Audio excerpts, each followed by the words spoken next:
Hey everyone, welcome back to the channel. If you love hearing shocking Reddit stories that will keep you hooked until the end, you're in the right place. Before we dive in, make sure to hit that subscribe button, turn on the bell, and smash that like button if you enjoy stories like this. Alright, let's jump into today's wild story. Am I the a-hole for telling people the real reason why I skipped my friend's wedding? I, 35 female, am still friends with some of the people I went to college with. One of them, Debbie, fake name, 36 female, got married this past January, after being engaged for 2 years. Early in the planning process, Debbie had asked my 6-year-old daughter, who was 5 at the time, to be the flower girl. We agreed, and she had the dress sent to us right away. We barely spoke about the subject for a while. Then the wedding was delayed by almost a year. The original date was in March 2024. I'm still not sure why, but I've heard 3 or 4 different reasons. By the time the actual wedding date came around, the flower girl dress did not fit my daughter anymore. We didn't find out until roughly 10 days before the wedding, admittedly my fault, and I texted Debbie right away to ask what I should do about it. Her first reply was, "Figure it out." I tried to ask her where she'd bought the dress, where I could get a similar one, or whether it would be okay for my daughter to wear a different dress. I basically gave her a list of ways I could fix this and asked her what she preferred. Debbie responded with, "I don't have time for this. Stop making your whale daughter my problem." Obviously, I decided against attending the wedding after that. As far as I'm concerned, we're no longer friends. And to be clear, I know that up until this point, I was not the a-hole. I didn't tell anyone about it at first, but our absence was obvious. My friends missed me, and my daughter was supposed to be the only flower girl. Whenever Debbie was asked about it, she apparently just said we'd had an argument, but it wasn't a big deal. When our mutual friends and acquaintances asked me, I told them the truth without sugarcoating it or trying to defend Debbie.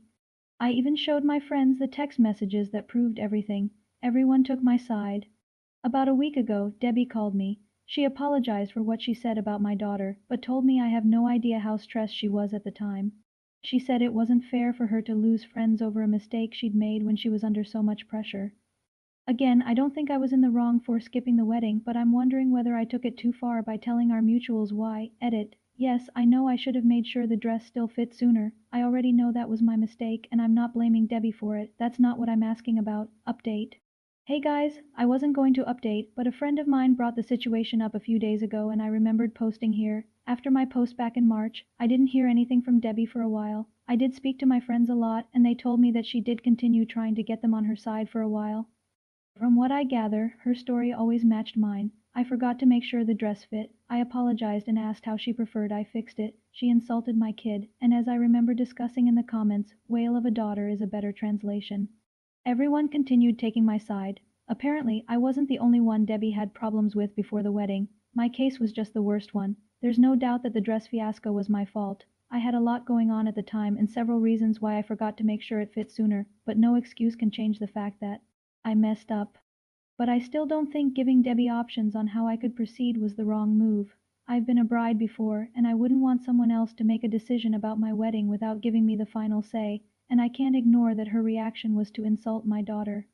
Debbie first texted me in June. She asked me to help her clear the air with everyone, because most of our mutuals hadn't spoken to her since April. I was tired of all this, so I told everyone that Debbie had already apologized to me. I made it very clear that while we're no longer friends, I sincerely don't care whether they remain in contact with her or not. She texted me once again early in July. She told me that a couple of our mutuals were talking to her again, but it wasn't the same as it used to be. She asked me whether I was still mad at her. I told her I'm not, and I wish her the best, but I don't think we can continue this friendship. I said I was sorry for the dress fiasco, and I understood that she was stressed at the time, but I'll never be able to look past what she did. It would have taken her less time to give me directions than it took to call my daughter a whale. I can forgive rudeness with time, but not insults, especially towards my children.